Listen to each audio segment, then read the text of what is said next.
Yo, aujourd'hui, on va s'attaquer à cette Air Force One plateforme.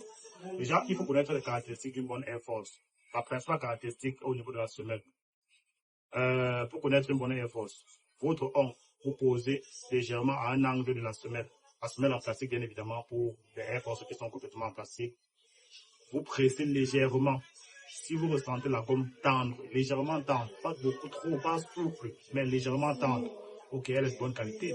Mais si le plastique est rigide, c'est une mauvaise qualité.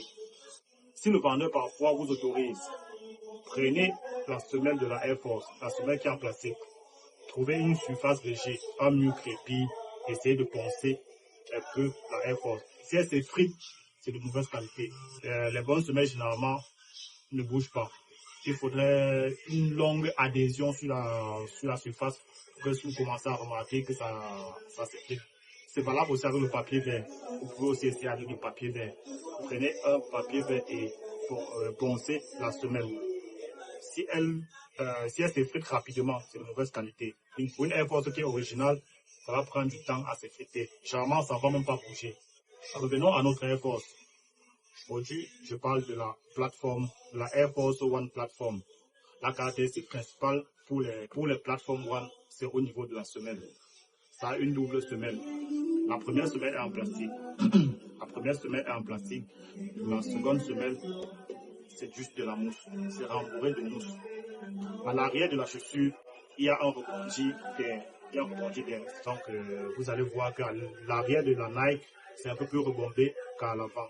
Parlant d'autres caractéristiques, au niveau des lacets, contrairement au Air Force classique, le laçage ici est traditionnel. Vous pouvez remarquer sur la lacet. Elle est un peu plus épaisse et plus rigide que les lacets des Air Force classiques. À l'intérieur de la chaussure, on peut remarquer que la W est lisse. Contrairement aux Air Force classiques qui sont généralement en cuir ou bien grainues pour certaines. La tige est en cuir. Toujours sur les Air Force plateforme. À noter aussi que la tige Nike est légèrement enfouie dans la semelle. C'est pas complètement ressorti comme sur les autres Air Force. Là, c'est ce que moi je peux rajouter. La couture, généralement sur les Air Force classiques, contourne toute la paire. Mais on peut remarquer que ça touche uniquement les 1 tiers de la paire sur les Air Force plateforme. On peut remarquer cela. Il y a cette paire de Air Force. Elle s'appelle comment déjà? Ce sont les LV8 Utility Sketch. Ok. LV8 Utility Sketch. La semelle est légèrement tendre.